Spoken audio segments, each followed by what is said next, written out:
Hi everyone. Justine Waters picked up her phone when she heard it buzz. It was a message from her husband, Tom, who had been out of town on business for the last few days. She unlocked her phone and read the message. Finished here, the message read, I'm on my way back. Dinner reservations have been set for 7 p.m. at Mario's. See you there, happy anniversary. The message concluded. There were no loving endearments or heart emojis. That didn't surprise her much. Tom hadn't been very communicative lately for some reason. See you, Justine wrote back. Happy anniversary. Love you. She sent the message but didn't expect a reply. She set her phone on the nightstand, hoping to see a reply. Something. Anything would be nice. But none came. Justine looked at the clock and realized she had just enough time to get cleaned up before meeting her husband. She sighed as she got off the bed and started for the adjoining bathroom where she would shower before meeting her husband. Who was that? Jake Carter, the man she had just spent hours with, asked. My husband. He's letting me know he's on his way back. He's already made reservations for us at Mario's tonight. It's our 5th anniversary. Your 5th anniversary, huh? Jake asked. I thought you said he was back east. He was. Apparently he's managed to wrap things up early. I'll need to call my mother and see if she won't mind looking after little Jacob for a while longer. All right, do that. Then come on back to bed. Jake said with a sly grin. Maybe we can give Tom a little present. Justine snorted at that. I'd love to, Jake, but I really need to get cleaned up a bit and I don't have much time. Fortunately, I have some clean clothes here that I can put on. Wouldn't do to meet my husband in the clothes I wore over here. They're all wrinkled and stained. You think he knows about us? Jake asked. Justine shook her head. No, I don't think so. He's been pretty wrapped up in something lately. It's been taking up almost all of his attention. He rarely speaks to me and he almost never does anything with the baby. It's like he's in a completely different world. How long are you going to string him along? Jake asked. Justine shrugged her shoulders. It's hard to say. He's a good provider. I know he'd be a great father if he ever applied himself. You think he knows about little Jacob not being his? Jake asked. If he does, he hasn't said anything. I can't imagine that he would let something like that go without mentioning it to me. Well, I'll be here for you if you need anything, Jake said. Justine smiled at him, glancing at his flaxen peeped, now laying on his right leg. Just keep that warm for me. Okay? She said with a wicked smile. You know it, baby, he told her, returning her smile. Justine went into the closet and pulled out a clean dress. She couldn't believe how much of her wardrobe was in this closet. Instead of the closet, she shared with her husband.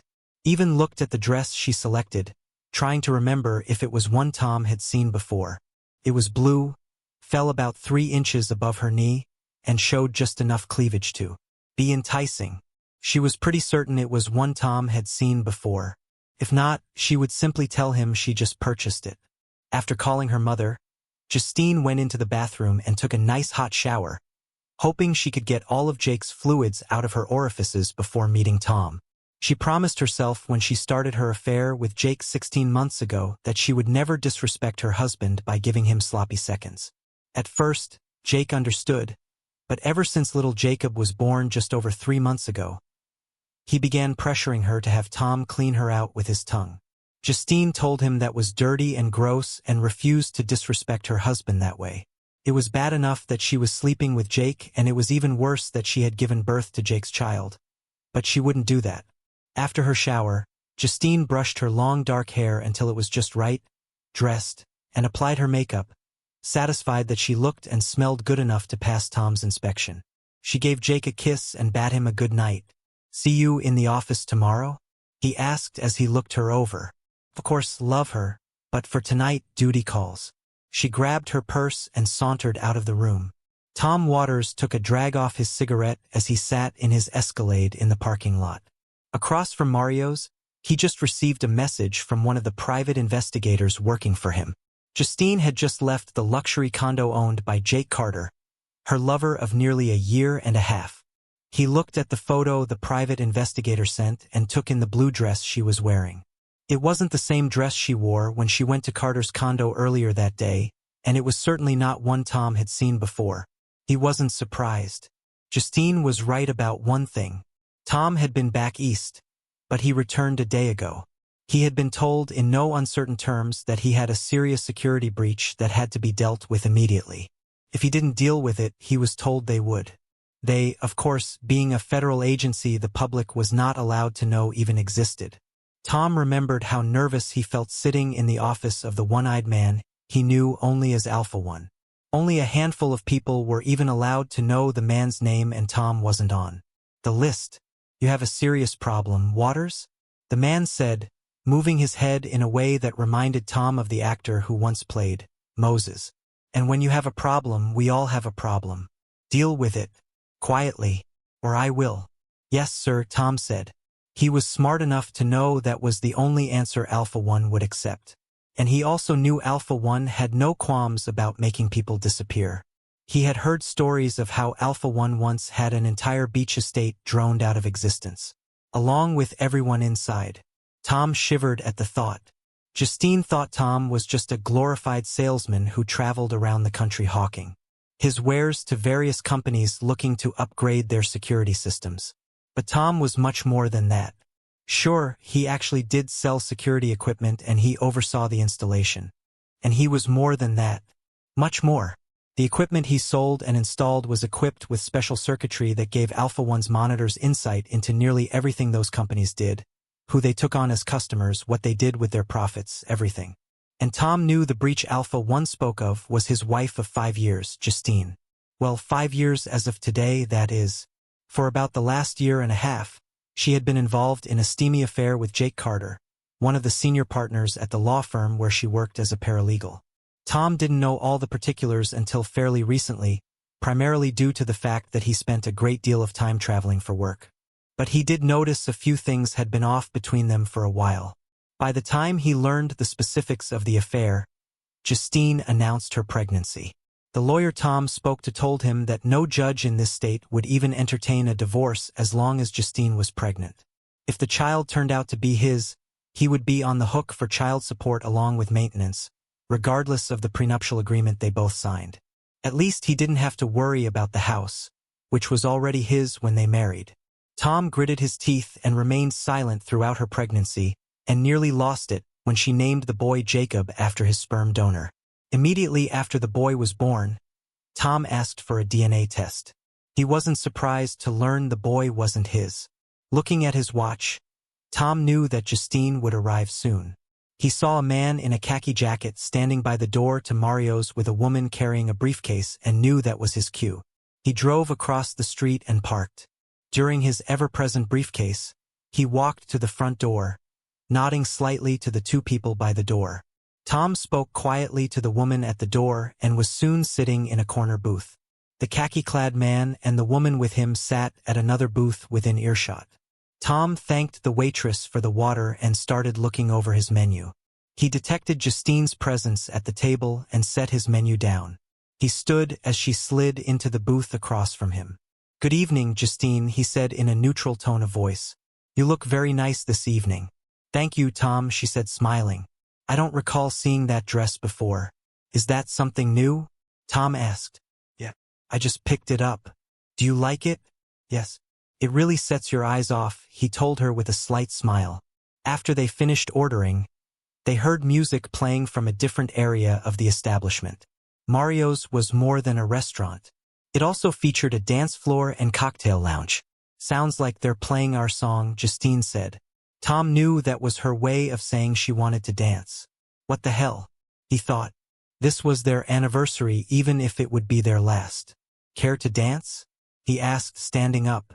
"Don't mind if I do," Justine said, holding out her hand. Tom took her hand and led her to the dance floor. They danced in each other's arms, but Justine couldn't help but notice that Tom was keeping a bit of distance between them, almost as if he could barely stand to touch her. The song was finally over, and Tom escorted her back to the booth. By then, their food had arrived and they began eating. "Is something wrong, Tom?" Justine asked. "You seem so standoffish. This is supposed to be our anniversary." "Yes, it is," Tom said. "The fact is, your dress smells like it's been hanging in Jake Carter's closet for quite a while, And try as you might, you weren't quite successful in cleansing his stink off of your body. What? Justine asked, offended that Tom would speak this way to her. Jake Carter? Are you serious? She asked, trying unsuccessfully to detract Tom. Yes. You know Jake Carter, one of the senior partners at the law firm where you work, Tom said matter-of-factly. Of course I know who he is, Justine said sarcastically. I certainly hope so. After all, you've spent enough time in his bed. And he is little Jacob's sperm donor. What are you saying? That's outrageous. I will not sit here and be spoken to like this, she said, indignant. Actually, you will, Tom said, opening his briefcase. You will sit there and absorb whatever degradation I choose to heap upon you, especially after what you've been doing for the last 16 months. What? I don't know what you're talking about. Sure you do. Let's start with this, he added, dropping a sheet of paper in front of her. What's this? She asked. This is the result of a DNA test I had done on your child. According to this, Jacob is not my son. The sheet under it is another DNA test that proves the sperm donor is none other than your lover, Jake Carter, the man you named Jacob after. How did you get Jake's DNA? She asked, confused. That was easy. You've been bringing it home with you at least 3 nights a week. But there's more. He pulled out a thick folder and dropped it on the table. What's this? Justine asked. A copy of every email, text message, and DM between you and Jake over the last 16 months. I hate to break it to you, but there really is no such thing as privacy online anymore. Okay, I admit it, she said. Jake and I fooled around once, but that was it. And it was just intimacy. It didn't mean anything. Not really. Is that a fact? Tom asked. He's turned to page 75 and look about halfway down the page until you find the passage I highlighted. Tell me what you see. She flipped the pages until she got to the one Tom referenced. Her face went white as she read her own words to Jake. I'm waiting, Tom said. I'm reading it, she said quietly, out loud. I want to hear you say the words you wrote to him. She gulped and looked back at the page. Please don't make me do this, she begged. Either you do it or I will. And if I do it, I promise I won't care who hears. Tears falling down her face. Justine looked back at the paper and began reading the words Tom highlighted. I love what you do to me, Jake. I haven't felt so wonderfully satisfied as I have these last 16 months. I can't wait until you knock me up with another one of your babies. I love your Johnson even more than Tom's. And I look forward to the next time you can fill me up. She read. In all the time we were married, I don't recall you ever once speaking to me like that. Tom said, Is this all you have? She asked nervously. No, I have pictures, audio, and video, hours upon hours of video. You must really hate me, Justine said quietly as she pushed her food around on her plate. Yes, I do, Tom said. She looked up, shocked at what he just said. It was like a slap across her face. There was a time I would have taken a bullet for you. Now it's all I can do to keep from blowing your stupid head off. How long have you known? She asked. I had suspicions before you told me you were pregnant. I did some digging and got some evidence enough to satisfy the prenup. By the time I spoke to an attorney, though, you informed me you were pregnant. The lawyer told me in no uncertain terms that no judge would even entertain a divorce until after you gave birth. Child support and all that you see. But now that Jacob is born, I have more than enough evidence to get the job done. So I filed for divorce on the grounds of adultery. Tom said, motioning to the 2 people at the table close by, who stood up and walked to their table. This nice man has something for you. Ms. Justine Waters, the man asked. Yes, Justine said quietly. The man put a manila envelope in front of her. You have been served, the man said. Served? Justine asked, tears falling down her face. Yes, Tom said, handing her a pen. With divorce papers, look them over. You'll find they're just as we agreed in the prenuptial. Sign them now, and I'm prepared to give you a bank draft for $2,145. The exact amount you had when we married. Don't ask for any more. I already know about your secret little slush fund. You can keep that along with your retirement. All of your belongings have been taken to your mother's house. Yes, she knows, and she's very disappointed in you. But she's agreed to let you stay with her until you can find a place of your own. For the boy's sake, not yours. But I don't want a divorce, Justine said. I love you. Please, Justine, don't insult my intelligence. Listen, he pulled out his phone and played her conversation with Jake from earlier that day. Her eyes grew wide when she heard her own voice coming from Tom's phone. How did you get that? She asked. Well, I'd tell you, but then I'd really have to shoot you. As much as I hate you right now, I really don't think it would be right to deprive little Jake above his mother. Tom said with a smile that held no warmth. I was nothing more to you than a meal ticket and a caretaker while your baby daddy got all the benefits. So you know your ticket's been punched. No more free meals for you, at least for me. What about Jake? She asked. Concerned for your baby daddy. Are you? Fortunately, we live in a state that allows for alienation of affection. Lawsuits, for me that is, he's being served right now. It may or may not go anywhere, but it's the principle that counts, don't you think? Anyway, his troubles are just beginning. You see, I spoke with Hamilton Parker, your managing partner today, showed him my evidence, and expressed my displeasure with the knowledge that one of his senior partners was involved with a subordinate, specifically a subordinate married to me, at least for the moment. Mr. Parker was quite concerned and more than a bit anxious that Mr. Carter's antics might shed unwelcome attention for his firm, not to mention a somewhat significant financial burden. He agreed it would be best if Mr. Carter was no longer affiliated with the firm, and assured me he would take it up with his board this evening. He also agreed that it would not be right to punish you, especially since you're a mother with a newborn baby. After all, Mr. Carter was your boss in a matter of speaking, and he did not want to expose the firm to a potential sexual harassment lawsuit. Given your work history there, he agreed it would be best to keep you on board, at least for the time being. But I assure you, Mr. Carter's troubles are just beginning. How much do you know about your lover? I mean, really know? What are you talking about? Justine asked. I'm talking about his clients, the people he does business with, who he really represents. That is, and what he does when he's not screwing you into his mattress. What do you know about that? Tom asked. I don't know. He doesn't talk about any of that with me, Justine replied. Probably a good thing. Let's just say your Jake Carter has a very interesting clientele, the kind that attracts the attention of certain federal agencies that can make a person disappear without a trace. You follow what I'm saying? You're scaring me, Tom, Justine said. And you should be scared. Scared enough to stay the hell away from Jake Carter, because he is going down. And if you're anywhere near him when it happens, you'll go down as well. Who are you, Tom? She asked. Really? He smiled, nodding his head at the paperwork in front of her. Sign the papers, Justine, and end this farce now. I've probably told you far too much already. And by the way, your credit card has been canceled, and your house key no longer works. I had the locks changed today while you were with Jake. I've also taken care of the bank account, so you no longer have access to that. Given that you put half of your earnings into your own secret account, that shouldn't be an issue for you anyway. You have been busy, haven't you? She asked. Tom shrugged his shoulders. Defeated, Justine looked the divorce papers over and saw they were just as Tom had said. She signed the papers and handed the pen back to Tom. He smiled as he took the pen and looked the papers over. The process server witnessed the signatures, and the woman with him notarized the signed paperwork. Tom handed the papers back to the process server. I'll see these get to your lawyer, Mr. Waters, he said. Thank you, Tom said. After they left, Tom turned back to Justine.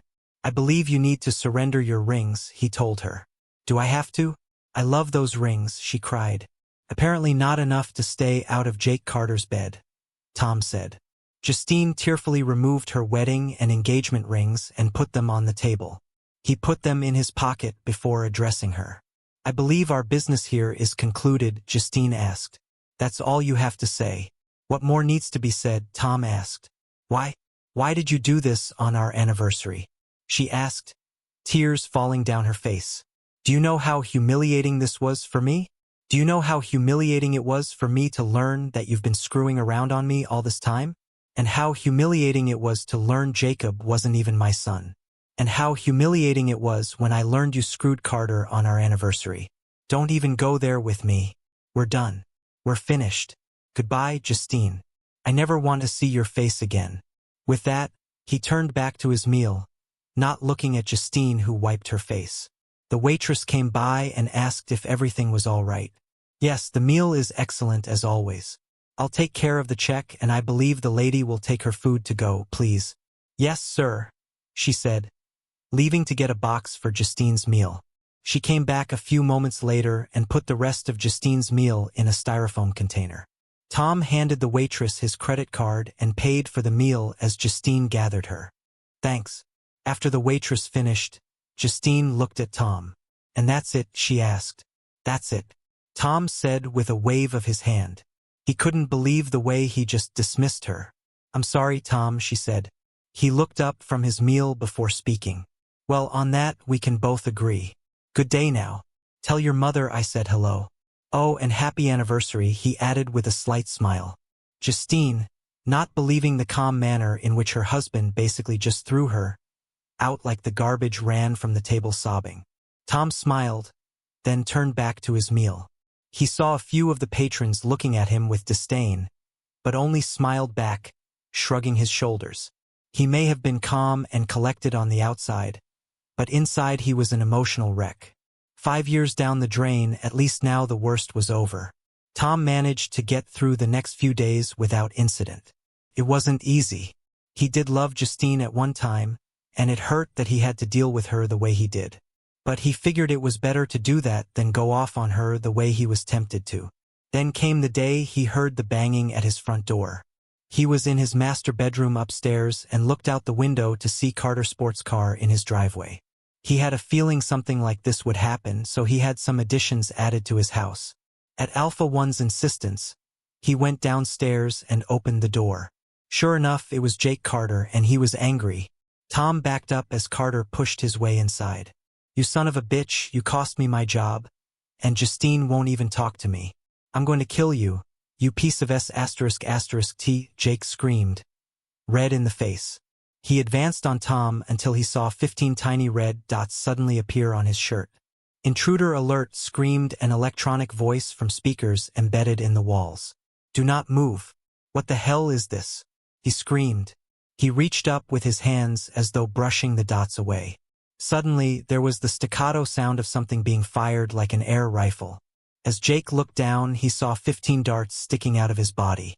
He reached up but never made it. His eyes rolled up into his head and his body slumped to the floor. I don't think you're going to be killing anyone today, Carter, Tom said calmly as he grabbed his phone. He pressed an icon on the phone and heard a man's voice. Operator 715 to 463, the man's voice said. Clean up on aisle 15, Tom said. Clean up on aisle 15, copy that, the man said. Tom pressed another icon and the systems that just shot Jake full of tranquilizer darts rotated and retracted back into the ceiling. When the doors closed on the systems, no one could tell that anything was there. Tom smiled, happy that the new security system worked as advertised. A few minutes later, a white unmarked van pulled into the driveway. Several men in Tyvek suits came into the house and dragged Jake's limp body out of the house. One of them grabbed Jake's keys and got into the sports car. Within a couple of minutes, the van and Jake's sports car were gone. Tom closed the door and went about his business. A few days later, after Tom had purchased a caramel mocha at a local coffee shop, he was stopped in the street by a large man in a dark suit and sunglasses. Alpha One wishes to speak with you, Mr. Waters, now. All right, Tom said, a bit put off by the man's attitude. He followed the man to a long, black limousine parked on the side of the street and got inside. After the man opened the back door. Waters, glad to see you're out and about? Alpha One said after the door was closed. Yes, sir. I have a lot to do, Tom said. Alpha One smiled and put a friendly hand on Tom's shoulder. Please, Tom, when it's just us, you can call me Regis. I wanted to give you an update on Mr. Carter. He's singing like a canary. Thank you, Regis. So he's telling you everything you need? Tom asked. Oh yes, he did that right off the bat. But he's literally singing like a canary right now. Seems the combination of those tranquilizer darts in your new security system and the serum we used to extract the information we needed turned his brain into applesauce. Right now he's on a swing in a metal cage chirping like a bird. Oh, Tom said. Regis pulled an envelope out of his jacket pocket and handed it to Tom. We did get him to settle with you out of court before he became too incompetent to sign his own name. He was so grateful to be alive that he settled for far more than you wanted. Well, that's good to hear, Tom said. By the way, I want you to know that I'm really impressed with that new system of yours. Now that we've got what we need from Carter, I'm glad you didn't use the .50 caliber chain. Guns, I suggested. Me too, Tom said. I just had that carpet scrubbed. Regis chuckled at that. Have you heard anything about Justine? Tom asked. Yes, she's back to work. Although Mr. Parker is keeping her on a very short leash. Did you ever mention to her who it is you really work for? Regis asked. No, Regis, I never did, Tom said. Regis nodded his head. He already knew that from his monitoring devices, but wanted to hear it from Tom personally. Good, Regis said. Well, when your divorce is final, I'd like you to come by headquarters. I'd like to introduce you to your new partner. Partner? I've never needed a partner before. Well, there's a first time for everything. Isn't there, Tom? Yes, sir, I suppose so, Tom said. That's the spirit, Tom, Regis said. I look forward to seeing you then. Me too, Regis, Tom said. The door opened, signaling the end of the meeting. Tom got out of the limousine and watched as the large man squeezed himself into the driver's seat. As the long vehicle pulled into traffic, Tom wondered what Regis had in store for him. And that's the end of today's story. If you enjoyed it, please give this video a thumbs up and drop a comment below. Your support helps the algorithm push my content further. If you're new to the channel, don't forget to hit that subscribe button. It really helps me keep creating more stories for you. Thanks for watching, and I'll see you in the next one.